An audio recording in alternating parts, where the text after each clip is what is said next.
My name is Jeff Kinney, and I'm the author of the Diary of a Wimpy Kid series. And why do you think it's become such a rip-roaring success? Why do kids just love it? I think it's, first of all, I'm cheating because I'm drawing pictures in the book. So if you open my book in the bookstore, you could get hooked right away. But also because of the humor, and I work hard at the humor. I try to write for adults and hope that kids kind of meet me there in terms of in terms of their interests. So I think that, I can kind of see why it's doing well in terms of the humor, but I'm very, very surprised that it's done as well as it has. Why, in fact, so are you saying it's not the literary content, it's actually the illustrations that really draw people to you? I don't think there is any literary content, actually. It's really just a string of jokes and pictures. And anybody that wants to accuse me of being an author I think they're off their rocker. Now, do you have kids of your own? I have a 4-year-old and a 6-year-old boy, both boys. Okay, when you write all these string of jokes, do you have them in mind?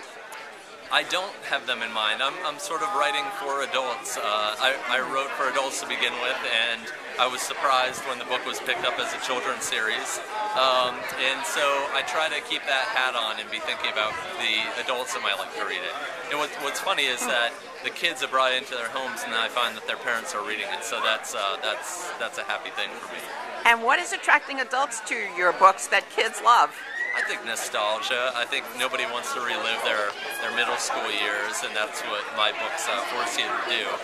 And so, I don't think that the middle school years are a really popular, it's sort of a popular subject matter because it's so awkward and unfun. And so it's fun to bring out the humor of those years and to remind adults of what it was like to be a kid. Are a lot of these based on your own personal experiences of those junior high years, so to speak? Some of them are. I think that what I did was I tried to remember my childhood and remember what it was like to think as a kid. So I think the point of view is definitely from me as a kid. And then some of it's stuff that I made up and some of it's stuff that I'm observing right now. If I went to your mom or dad and I said, well, this is from your son's childhood, right, what would they tell me? I think that they would say that they could definitely recognize moments from my childhood. I was not quite as malicious as Greg can be at times, or quite as crummy a friend, but I was definitely a wimpy kid. I had my wimpy moments. Were you good at cleaning up your room? No, absolutely not.